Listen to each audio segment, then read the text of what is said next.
Oke, selamat pagi, siang, sore, dan malam buat kalian semua dimanapun kalian berada, mau itu di Indonesia ataupun di luar negeri ya. Kali ini gue mau update soal Elkan Baget dan juga Sinteyong nih. Ya, kita tahu udah berapa ya? Mungkin udah 4 match terakhir ya, Sinteyong tidak memanggil Elkan Baget. Kalau di bulan Maret kan memang infonya Elkan ini cedera ya. Di klubnya juga di Bristol Rovers itu dia memang tidak dimainkan gitu. Lalu, selanjutnya di FIFA Matchday Juni ya, Elkan Bagot tidak dipanggil, karena alasan dia mangkir ya waktu dipanggil oleh Sintayong dan juga PSSI waktu, kualifikasi Olimpiade melawan Ginia tuh yang waktu itu di Paris. Sampai sekarang juga ternyata di bulan September nanti Sinteyong lagi-lagi tidak akan memanggil Elkan Baget.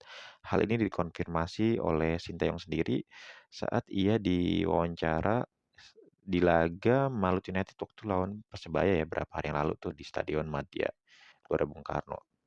Waktu ditanya sama wartawan, apakah ada kemungkinan Elkan Baget akan dipanggil, Sinteyong bilang tidak ada ya.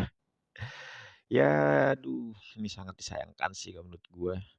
Karena gimana pun juga tenaga dari Akan Baget itu sangat dibutuhkan buat timnas Indonesia. Tapi baik lagi ya Sintayong punya hak prerogatifnya ya sebagai coach timnas Indonesia. Cuma gue menyayangkan aja gitu. Ini terlalu berlarut-larut lah. Istilahnya perang dingin ya antara Sintayong dan juga Akan Baget ini. Baik Elkan ataupun Sintayong sama-sama tidak mau menurunkan egonya masing-masing mungkin ya. Harusnya Elkan Bagot juga bisa nge-reach Coach STY mungkin dengan meminta maaf ke Coach STY. Gue juga nggak tahu ya apakah Elkan udah lakukan itu atau belum karena minimnya informasi tentang hal ini gitu.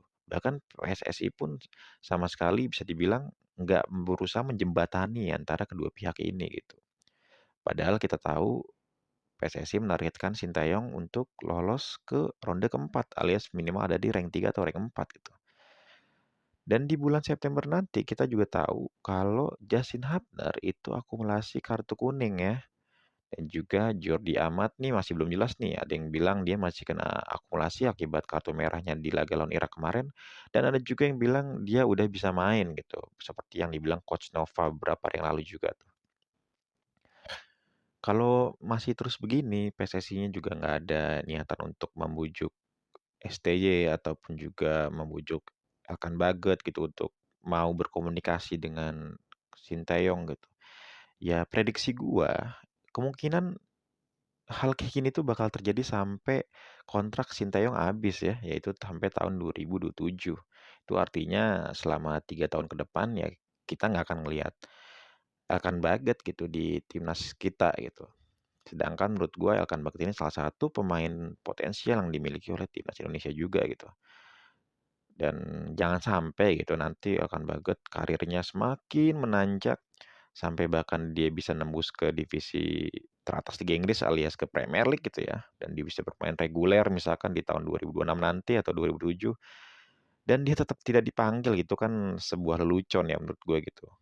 Ada negara peringkat 100 lebih punya pemain yang main di kasta teratas Liga Inggris tapi nggak dipanggil gitu. Tapi sekali lagi gue juga respect ya sama Coach STY, gue juga tahu kerja keras Coach STY selama ini tuh sangat bagus lah gitu. Track record dia selama di timnas juga sangat bagus.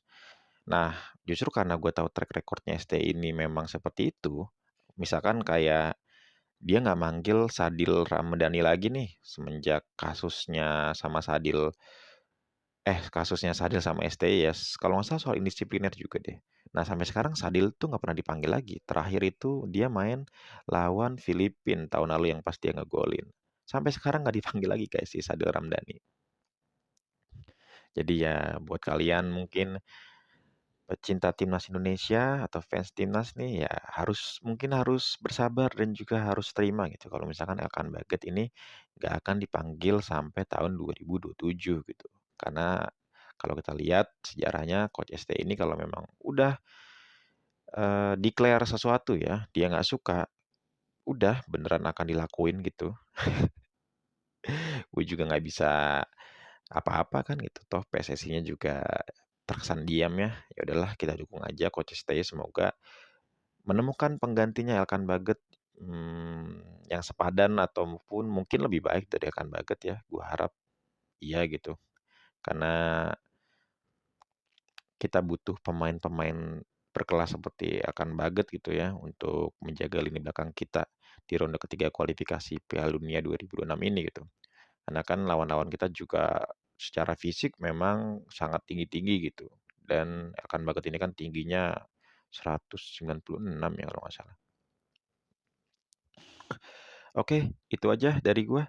Kalau kalian sendiri gimana nih, pendapat kalian tentang konflik yang terjadi antara Elkan Baggett dan juga Sinteyong yang sudah berlangsung berapa lama ya? Mungkin 3, 4 bulan ya, dan sampai sekarang tidak ada kejelasan, secara resminya gitu, kenapa dan lain-lainnya lah gitu ya.